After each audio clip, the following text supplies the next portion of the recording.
Hi, Andarki Namaste. Welcome back to my channel. This is Karthik, High Court Advocate. So guys, today in this video, I'm going to share you how we have saved a man, a politician, from a false 498 case filed by his wife. Yes, this thing happened in the month of December అండి, ఒక 7-8 months back జరిగింది incident. మన client వచ్చేసి husband ఈ కేసులో. ఆయనకి he's a politician, he's a corporator అనమాట. But corporator అయినా సరే అతనికి ఈవెన్ ఎమ్మెల్యేగా కంటెస్ట్ చేస్తే ఖచ్చితంగా ఎమ్మెల్యేగా గెలిచే అంత పాపులారిటీ, అంతటి ప్రజాదరణ ఉంది అతనికి. దాన్ని గమనించినటువంటి ఆ కాన్స్టిట్యుయెన్సీ ఎమ్మెల్యే అతనికి ఎలాంటి కుమారులు లేకపోవడంతో ఉన్న వన్ అండ్ ఓన్లీ డాటర్ కాబట్టి నా తర్వాత నా రాజకీయ వారసత్వానికి ఇతనే కరెక్ట్ పర్సన్ అని, కార్పొరేటర్ అయినా సరే తనకన్నా తక్కువ స్థాయి వ్యక్తి అయినా సరే తనకున్నటువంటి ప్రజాదరణను గౌరవించి, పొలిటీషియన్స్కి కావాల్సింది అదే కదా, ప్రజల్లో పాపులారిటీ.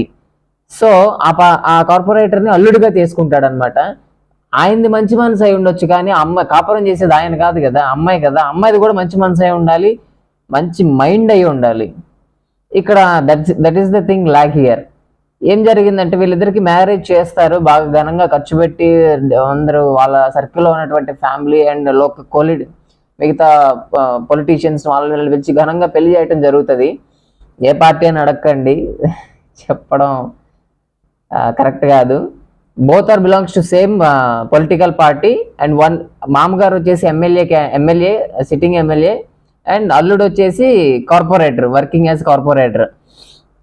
సో అయితే పాపం తండ్రి అంటే అమ్మాయి వాళ్ళ తండ్రి చిన్నప్పటి నుంచి కష్టాలు, లోటుపాట్లు, సమాజం ఇవన్నీ చూస్తూ పెరిగాడు కాబట్టి ఎవరితో ఎలా మసులుకోవాలనేది కరెక్ట్గా ఉండగలిగినటువంటి మనిషి. అందుకే కార్పొరేటర్ అయినా సరే అతన్ని తక్కువ స్థాయి అని చూడకుండా అతని యొక్క గుణగణాలు ఏంటి, అతని యొక్క కెపబిలిటీస్ ఏంటి అనేవి చూసి వాళ్ళ కూతురునిచ్చి పెళ్లి చేస్తే అనే అమ్మాయి మాత్రం, అంటే ఈ కేసులో కంప్లైనెంట్ వైఫ్ అండి, ఆ అమ్మాయి మాత్రం మా నాన్న ఎమ్మెల్యే అనే ఒక తలబిరుస్తూ ఉండేది బిగినింగ్ నుంచి కూడా. ఎందుకన్నా అసలు ఇలా ఉంటారో అర్థం కాదు.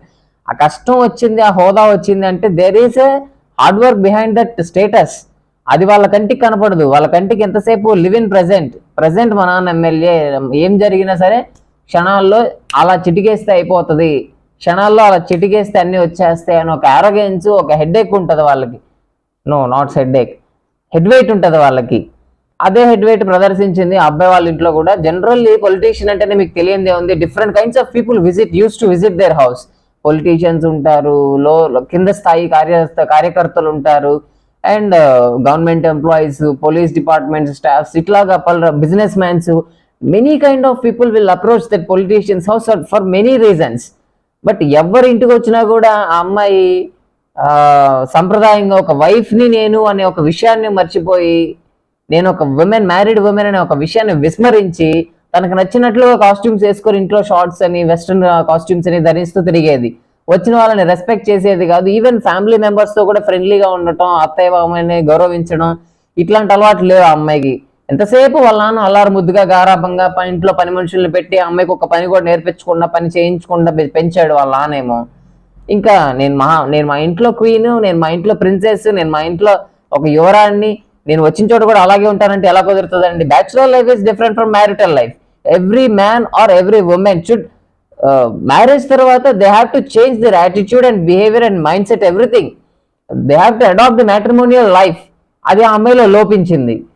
అయితే ఆ అమ్మాయికి అదే ఆరోగెన్స్, అదే యాటిట్యూడ్ కంటిన్యూ అయ్యి ఆ హస్బెండ్తో అలా కొంతకాలం నడిచింది. దాన్ని బేర్ చేయలేని సిచ్యువేషన్స్ క్రియేట్ అయ్యి వాళ్ళిద్దరి మధ్య. ఎంత డిస్రెస్పెక్ట్, నేను బేర్ చేయలేని, మాటికి ఒకటి గుచ్చుతా ఉండేది. నువ్వు మా నాన్నకన్నా తక్కువ స్థాయి వాడివి, ఆఫ్టర్ ఆల్ కార్పొరేటర్వి, అది నేను చెప్పి తక్కువ చేసి కించపరుస్తూ మాట్లాడుతూ ఉండేది. అది ఆయన తట్టుకోలేకపోయేవాడు ఆ క్లయింట్. సో అది అలా వాళ్ళిద్దరి మధ్య డిస్ప్యూట్స్ మెల్లగా చిలికి గాలివానైనట్టు ఒకరోజు పెద్దదైపోయింది.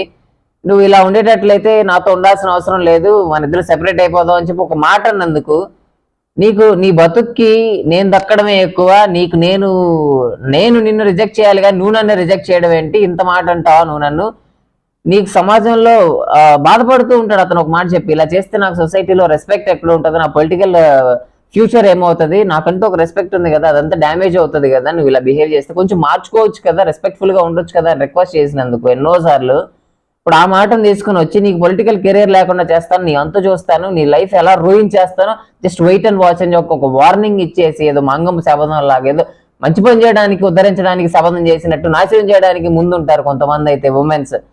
నేను ఎలాగైనా సరే నీ అంతు చూస్తా, నీ నాశనం చేస్తా అని చెప్పి ఇంత గొడవ పెట్టేసుకుని వాళ్ళ పుట్టింటికి వెళ్ళిపోయి వాళ్ళ ఫాదర్ కూడా జరిగింది తప్పమ్మా అనేది ఆమెని సర్ది చెప్పడం మానేసి, మా అమ్మాయికి ఇలా పెంచడం అలవాటు, మా అమ్మాయిని గారాబంగా చూసుకున్నాం మేము, నువ్వు కూడా అలాగే చూసుకోవాలి కానీ ఇబ్బంది పెట్టడం ఏంటి, మా అమ్మాయికి ఎలా ఉండాలో ఆమెకు తెలియదా, తనేమన్నా చిన్నపిల్ల అని చెప్పి కూతుర్ని సపోర్ట్ చేస్తూ వచ్చాడు. అలాగే with the help of our father ఆ అమ్మాయి అతని మీద కంప్లైంట్స్ పెట్టడం, 498 కేసు ఫైల్ చేయడం, డొమెస్టిక్ గృహహింస కేసు ఫైల్ చేయడం, ఈవెన్ నన్ను కొట్టాడు, నా చెయ్యి ఫ్రాక్చర్ అయిపోయింది అని చెప్పి 324 కూడా కేసు ఫైల్ చేసింది. అయితే ఇది ఇలా నడుస్తున్న తరుణంలో ఎఫ్ఐఆర్ రిజిస్టర్ అయ్యి ట్రయల్ స్టార్ట్ అయింది. ఈ టైంలో ఆ క్లయింట్ మనల్ని అప్రోచ్ అవడం, మా సీనియర్ కౌన్సిల్తో ఉన్న విషయాలన్నీ వివరంగా ఎక్స్ప్లెయిన్ చేసి ఇది సార్ జరిగింది, దీని నుంచి నన్ను ఎలాగైనా బయటపడేయని చెప్పి ఎవరో రెఫర్ చేస్తే మన దగ్గరకు వచ్చారు. ఆయన నమ్మకాన్ని నిలబెట్టే విధంగా ఆయన కేసులో ఫ్యాక్ట్స్ ఉన్నాయి. There are grounds in his case. Basing on that grounds అతనికి ఇప్పుడు ఆ అమ్మాయికి హ్యాండ్ ఫ్రాక్చర్ చేశారని చెప్పి కేసు పెట్టింది. బట్ దానికి సంబంధించి ఎలాంటి ఎక్స్రేస్ కానీ, మెడికల్ బిల్స్ కానీ, హాస్పిటల్ ట్రీట్మెంట్ తీసుకున్నటువంటి ఎవిడెన్స్ కానీ ఏమి లేదు. And domestic violence, dowry harassment cases file చేసింది.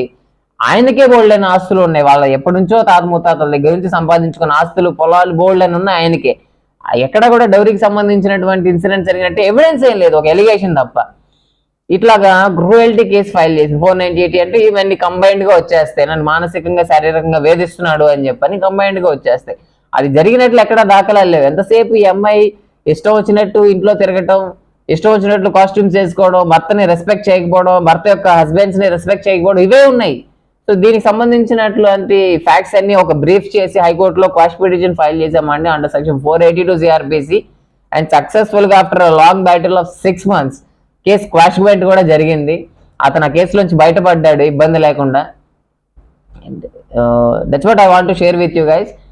బయట సొసైటీ లాంటి ఫాల్స్ కేసెస్ రిజిస్ట్రేషన్ అనేది చాలా ఎక్కువైపోయింది. చట్టం ఉంది కదా అని చెప్పి కొంతమంది ఉమెన్స్ దాన్ని మిస్యూజ్ చేస్తున్నారు తప్ప ఎక్కడ కూడా నిజంగా అన్యాయం జరిగిన వాళ్ళకి ఉపయోగపడుతుందా అంటే ఒక 10 or 20% మాత్రమేనండి. అవుట్ ఆఫ్ 100 ఒక 90-80 కేసెస్ అన్ని ఫాల్స్ కేసెస్ ఫైల్ అవుతున్నాయి. Nothing but spur of the moment, anxiety, angriness ఇవన్నీ మిక్స్ అయ్యి వాళ్ళకి నన్ను మాట అంటావా, మా ఇంట్లో వాళ్ళని మాట అంటావా, నీ అంతు చూస్తాను అని చెప్పి ఎందుకండి అలా చేయటం? ఇలా ఎన్నో కేసులు ఉన్నాయి. ఇలాగా నేను మీ ముందుకు తెచ్చింది ఇది ఒకటే, ఇలా మీ ముందుకు తీసుకురానివి చాలా ఉన్నాయి. నాకు సమయం కుదిరినప్పుడల్లా ఖచ్చితంగా ఇలాంటి విషయాలను మీ ముందుకు తీసుకొని వస్తాను. అండ్ నేను ఇదంతా మీకు చెప్పడానికి ఒక్క రీజన్ ఏంటంటే విషయాన్ని మీరు తెలుసుకోవడంతో పాటు మీ ఫ్రెండ్స్ అండ్ ఫ్యామిలీకి షేర్ చేస్తారని. డెఫినెట్గా ఈ వీడియోని మీ ఫ్రెండ్స్ అండ్ ఫ్యామిలీకి షేర్ చేయండి. అండ్ మన ఛానల్ ఫస్ట్ టైం చూస్తున్నట్టయితే సబ్స్క్రైబ్ చేసుకోండి గైస్. ఇలాగ వైఫ్ యొక్క టార్చర్స్ ని, వైఫ్ పెట్టేటటువంటి ఫాల్స్ కేసెస్ ని ఫేస్ చేస్తూ ఎలా బయటపడాలో తెలియక ఇబ్బంది పడే మగవాళ్ళు బయట చాలా మంది ఉన్నారు. కొంతమంది అయితే ఆ డిప్రెషన్ ని తట్టుకోలేక సూసైడ్ కూడా చేసుకొని చనిపోతున్నారండి.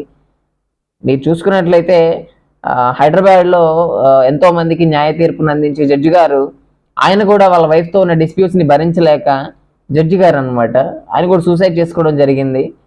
సో దయచేసి ఈ వీడియోని షేర్ చేసి కష్టాల్లో ఉన్న వాళ్ళకి ఇది రీచ్ అయ్యి వాళ్ళ కష్టంలోంచి బయటపడగలిగే భరోసా వాళ్ళకి ఈ వీడియో చూస్తున్నప్పుడు కలిగితే, వాళ్ళు ఆ కేసుల్లోంచి వాళ్ళు బయటపడితే ఒక ప్రాణాన్ని సేవ్ చేసిన వాళ్ళు అవుతారు. సో దయచేసి ఈ వీడియోని షేర్ చేయండి. Thank you.